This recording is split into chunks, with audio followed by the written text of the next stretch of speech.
ladies and gentlemen, boys and girls, children of all ages, it is me, Dukect, back with you once again. Man, it's been one hell of a week in the world of pro wrestling and the world of, WWE. And before I get into all this little crazy stuff that's going on with, all the stuff that's happened, with Eric Bischoff being fired, or let go, or whatever W wants to say. And they're just complete confusion, and with Hell in a Cell, with Bray Wyatt, The Fiend, and Seth Rollins, all of that, which I will get to, but we have to look at the beginning of this whole thing. Let's go back a couple months ago. Let's go back, ladies and gentlemen, to when WWE hired both Eric Bischoff and Paul Heyman to be the sort of figureheads to run Monday Night Raw. I told back then, and I said this right now, and I will continue to say this, it was a bad idea to get people who the only great times they had was back in the 90s. I am, and you know what, it seems that that's the problem right now in WWE, is just this whole fixation of not wanting to embrace the future and have some changes. There are some foundational stuff that will go past and such, that sort of thing. But there is, and ladies and gentlemen, there is always, and I do mean always, don't worry, I have Audacity here backing me up, so I have all the stuff here. My internet's acting like a crazy person. That's why I haven't been streaming. The internet's acting like crazy, but don't worry. Hopefully, everything is just going to, get back into, that sort of thing. But yeah, it's the way WWE started this whole thing, started this whole shakeup and everything else. It was relying on people who were great, 20, 30 years ago, in the 90s? And what has that brought? What has that brought into? What has Eric Bischoff, when you lean into Eric Bischoff, what has that gotten WWE right now? What has that gotten WWE right now? It's got a lot of cuckold angles, people wanting to leave, and just you have outsiders who, Cain Vasquez and such. The other boxer. Let me see. It's going to be Tyson Fury and Braun Strowman, which I see some people like it and some people don't, because of what Tyson Fury's previous statements were. And you know what? If you feel that way, that's perfectly valid. To me, I have no idea who this person is, because that's how boxing is. It's so irrelevant. And people who are even pro, like, people will finally figure out who Tyson Fury is. And I'm like, how sad is boxing when it's basically saying the only way your champions are going to get noticed by the mainstream is, ladies and gentlemen, is to basically put it with pro wrestling. How just sad is that? How sad is that, ladies and gentlemen? Whew, that's pretty sad. But yeah, it does get that point, and it gets to this point of what is you have to bring other people to that, and Ken Vasquez is training, doing this type of stuff in wrestling, but it cuts the knees off the guys who already are there. You can make big stars, but WWE's continue to outsource. They don't build up. NXT was supposed to be that. It's supposed to be that, but no. But it's not. It hasn't been. It's now gone from developmental brand to full on brand. The ECW of WWE, which to me is a very negative thing, is because this is something that if you want to have a great, you want to have great, you want to have a conceding a feeder system that brings out the new stars, and if you're not going to have NXT for it, what's the point? They're getting the butts kicked by AEW and becoming more and more irrelevant. Even though the shows are, somewhat getting better, some people are saying this week's NXT is really good, but honestly, it's not actually.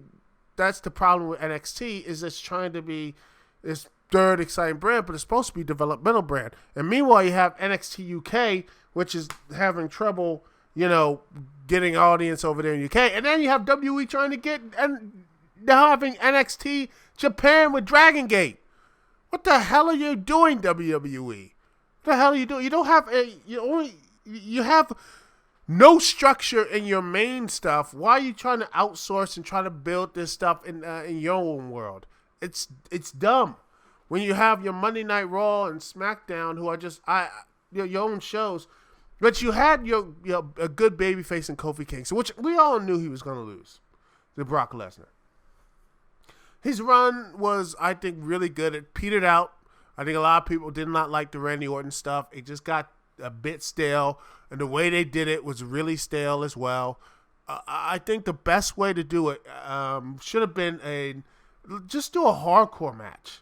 They should have had a hardcore, balls out fight match and just have that type of build up, that surprise victory with Kofi Kingston.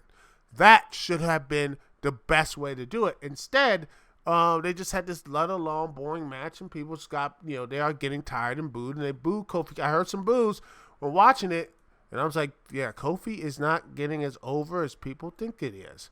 That is, well, that's not good. That's really not good.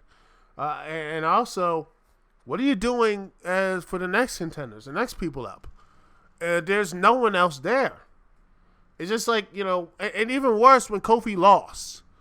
He lost his championship that he worked so hard to. In fact, his friends. It wasn't Kofi himself who won that title and won the chance. It was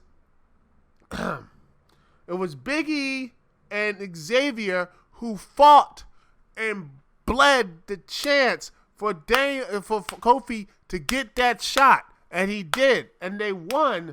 And it was a beautiful moment. It was a great moment. But that was it. It's a moment. But they earned it. WWE earns it. And that's the problem with WWE, is that they have moments and they don't earn that moment. That WrestleMania was an earned moment. They earned that through that story and that big. And they didn't even. And let's be honest. The reason why they earned that story is because they fall WWE in most stories and such. They fall back asswards. They didn't build it up at all. It was Kofi Kingston. It was the injury to Ali, and Kofi Kingston just filled that spot, and the story's just hanged by itself. Originally, it was going to be Kevin Owens, which, well, you already knew what that look came out in the end. Yeah, Kevin Owens. Because he's really a money-making draw.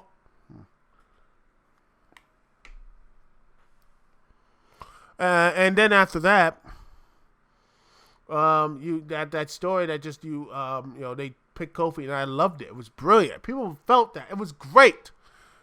And when he lost to Brock Lesnar, I was at least have a really decent match. He comes close, but at the end of the day, he fell short. People would be like, you know what? Hey, we all know it was going to end, but man, he took, that was a moment. That was actually great. That was something we all like, you know what, man? That was awesome. Thank you, Kofi. That was great. Instead, F5, boom, 1, 2, 3 is over. People on Twitter were pissed. Wrestlers were pissed. All that type of stuff. Said there was a great ride and everything else. Then next Friday, Kofi Kingston, is he upset after losing that belt in such a way? Is he pissed off? Is he sad? Is he just moping? No! He's smiling and like, yes, sir, he is smiling. Him and the New Day, just smiling geeks doing what doing a skit with Susan G. Corman.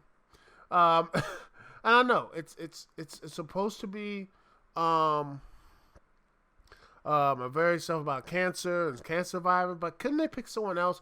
Couldn't they put the Street Profits there? And then you have, but the New Day, who just about supposedly the positivity, the power of positivity, it just seems like wins and losses don't matter. I'm still just doing the same stuff, which even the Randy Orton feud, which was just plain sad. I mean, just doing this, it just blares it out and pointedly says wins and losses, character development does not matter. It doesn't matter. And it didn't matter when you look at what's happening with The Fiend and Seth Rollins. Wow. First off, I think some people say, I think it was really bad they had to force The Fiend into this. Because they realized they put themselves in the corner of, with the Seth Rollins not really getting... People thought at Seth Rollins... I mean, heck, people started to turn on Seth Rollins when he was teaming with Becky Lynch and such. The whole power couple there, too. And then Brock Lesnar showed up, and then, by the way, Brock Lesnar basically beat the crap out of him. People just didn't care. And then they had him beat the Beast clean this time. And they're like, okay, there was some momentum. Then after that, you faced against Braun Strowman, and I didn't even watch the match because I didn't care. I just didn't care. I didn't want to see Braun Strowman lose again. And then they, The Fiend, who first was set up by squashing Finn Balor, which, personally, I think that's what Finn Balor is best at. Yeah, come on. I don't like Finn Balor. Come on, baby. I don't care. Finn Balor was a terrible choice for Universal Champion. He was a terrible choice as IC Champion. He is basically a cruiserweight that should be in the cruiserweight division, and that's it. Yeah, Finn Balor should have been on 205 Live. Changed my mind. Yeah, I'm gonna get hate mail for that, and I don't give a fuck. Yeah, but anyway.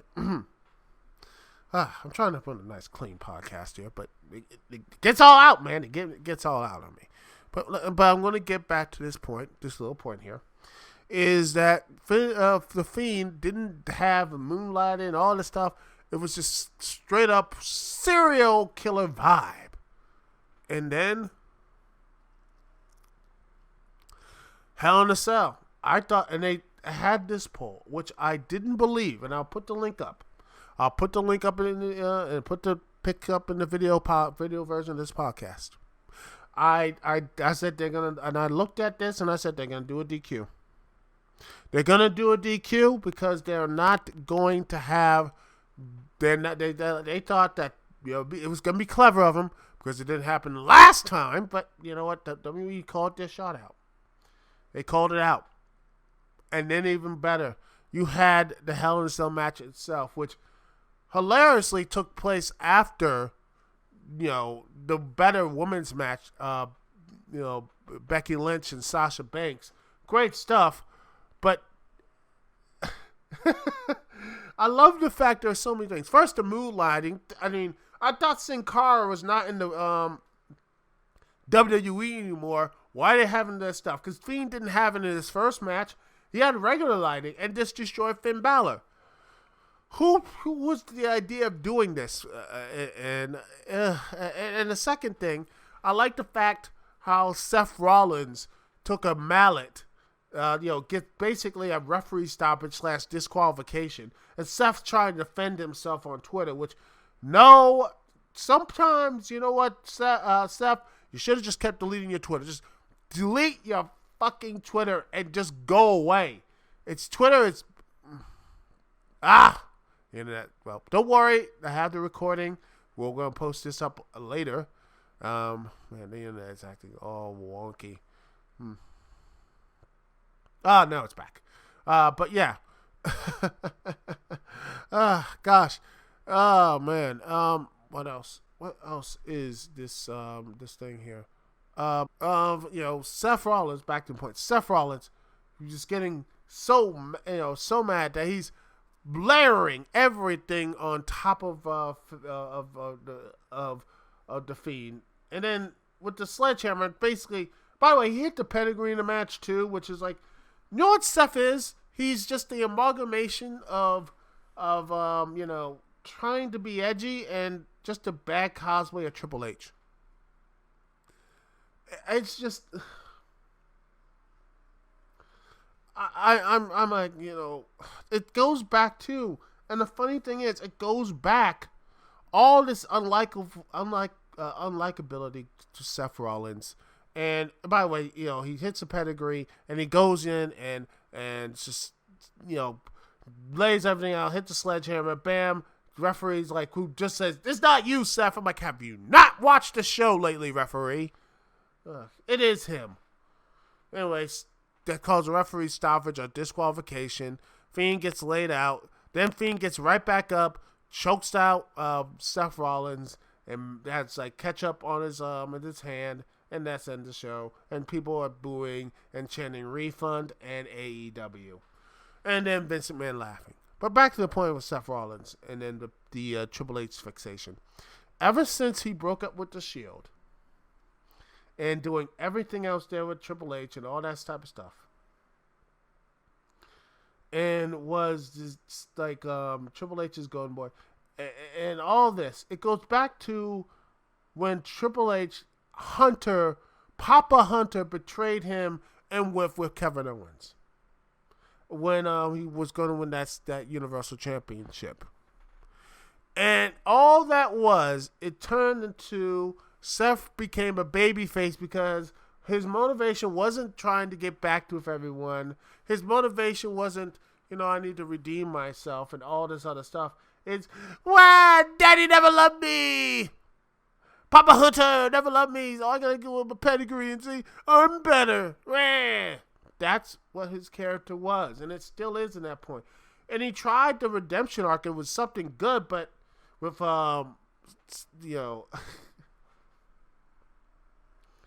Dean Ambrose, who now is Jon Moxley. It works, but, it's just far too late. No one cared when Seth did his face turn. And it started, but yeah, he got momentum when he got the Intercontinental Championship. He had momentum.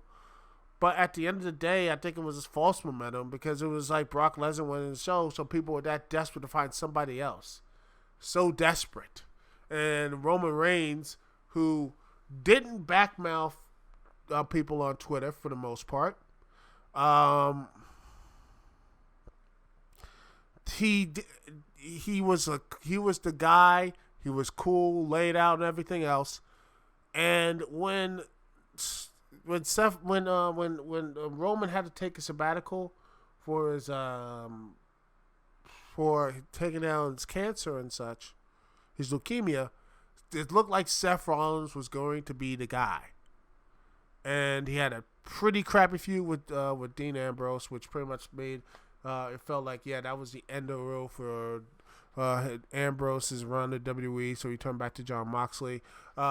Then you had him fighting, winning the Royal Rumble, and then Brock Lesnar, and it just felt like he wasn't really, it was the internet smarks who loved him, and there are people who say, yeah, they were for him 2 years ago, a year ago, and then after he got his championship, right after, boo! He lost a ton, and I mean a ton of just fan support. It just it came of annoyance, and it just Seth was whining and crying, they're just tired of it. And it goes back to that he didn't have that redemption arc, and I don't think he's actually made to be the guy. Some people are made to be the guy, some people aren't. Roman, for all his ups and downs, had class and all this type of stuff. He didn't backmouth on Twitter for the most part. He was the guy. Fans didn't love him, and they hate on him and everything else. And quite honestly, people finally, after him coming back stronger from cancer leukemia, they saw that type of character and such. And that type of person that Roman Joe Anatawada is, and I probably mispronounced the names, I'm sorry, but that's what he is. It's such this cool dude that can kick your ass, which he should have been portrayed earlier, but then again, that's WWE for you. They just, who is the guy? They just don't. They want him to be The Rock and Stone Cold when they're not going to be The Rock and Stone Cold. You don't need them to be The Rock and Stone Cold. The Rock and Stone Cold, if they would have did this stuff back in the 90s, they were trying, hey, you need to be like the Macho Man and Hulk Hogan. No, The Rock and Stone Cold were not, Hogan and Macho. They were different. All right? They became larger-than-life stars. This is the problem right now with WWE. This is the problem right now with it, is that they don't have anybody who's like, oh my gosh, stars. Are there any stars here? Are there anyone that you look and say, this guy is going to be in that main event picture? Is that guy ready to be that next person up? And the answer is no, because they set up for them to fail. I mean, what is this Rusev storyline going to do at the end of the day? Probably nothing.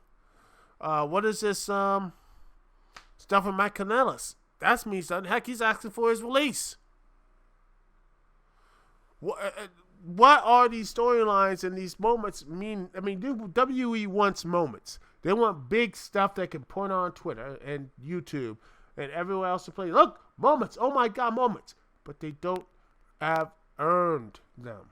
They don't sit and say, okay, here's the plan, here's this stuff. Heck, I looked at AEW tonight, and so the show was decent. It wasn't as good as, stuff. And I will talk about that next week. I will talk about AEW and what they need to do next week. But the thing I like about them is that they have, ladies and gentlemen, they have, is that there's story. There is a story with them. There's story. There's things built up in the background. And I like that. I really do. It feels there's a continuous something and it's building towards something. I just hope that it is they stick the landing. I hope they stick the landing.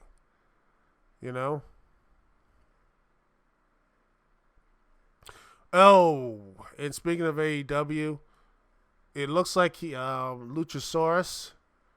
Oh boy, Luchasaurus is, he is out for a while as he tore his hamstring. God damn.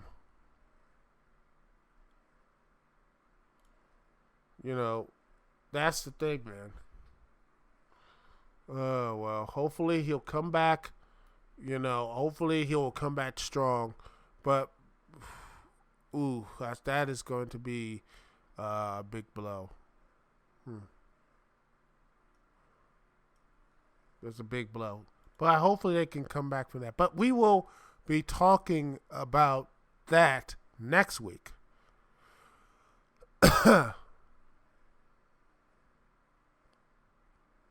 and such. But the one thing I said like this is the show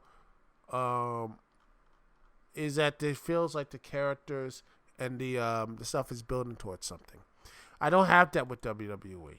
I don't have that for at least the WWE or anything else like that in quite a while. And it's a shame because they have the talent. They have the talent. They have the production. They have everything they can to make something beautiful.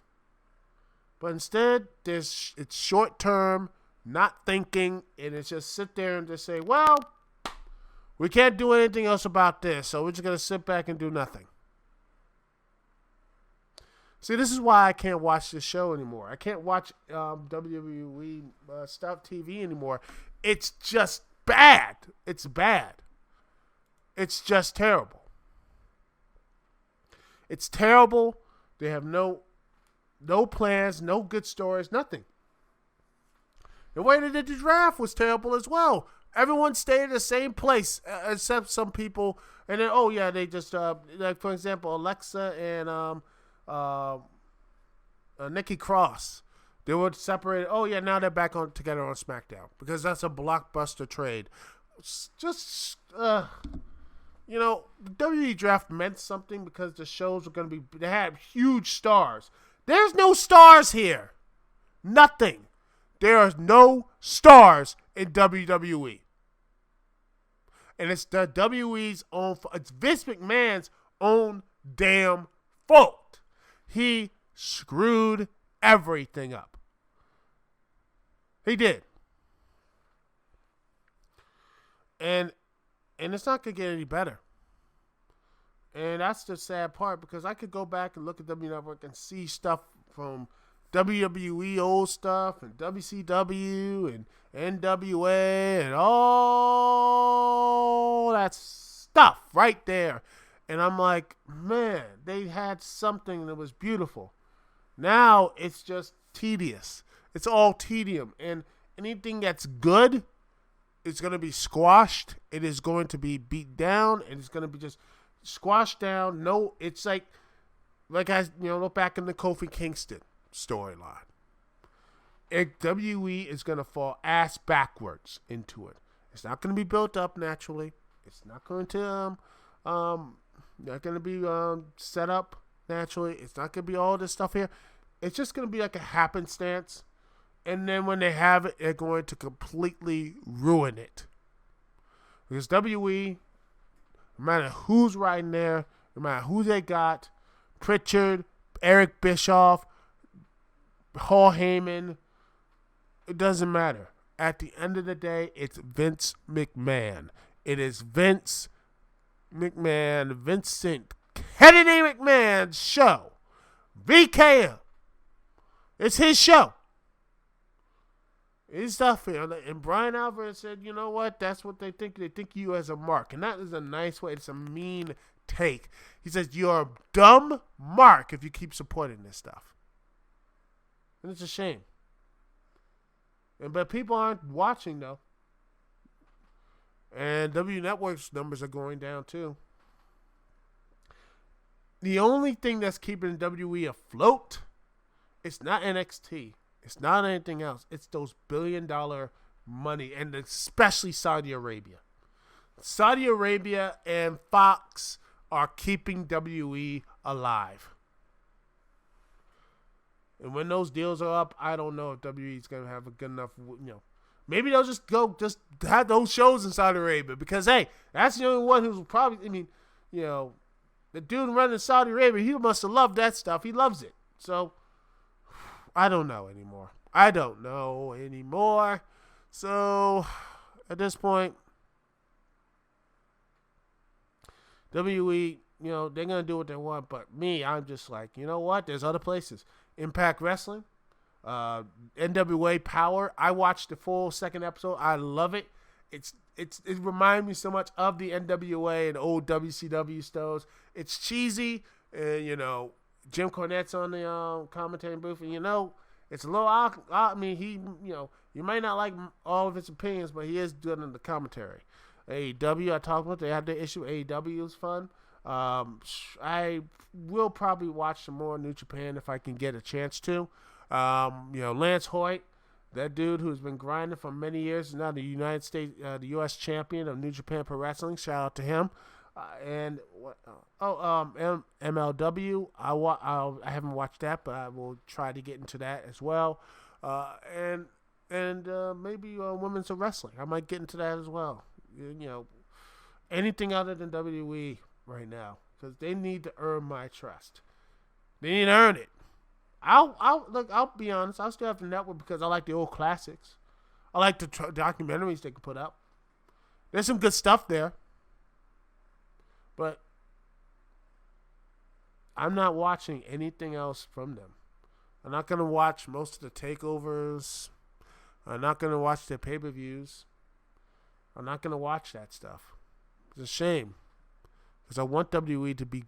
They have the ability to be great, but the people in charge are the one thing standing in their way. Kind of like the Washington Redskins. They had the potential to be the great team, but it's ownership. Daniel Snyder. He is the reason why this team for the past 20 years have not reached that greatness. They've been okay, good even, teetering on greatness, but they never, ever leap onto it. They never have, they don't take advantage of it. And when they do, it's far too late. It's way too late. That's why I see WWE. They have the chance for greatness, but at the end of the day, they just kneecap themselves over and over again. That's it for the show, everyone. Lovely show, anyway. Anyway, Dukect here. Peace and love. I will see y'all when I see y'all later.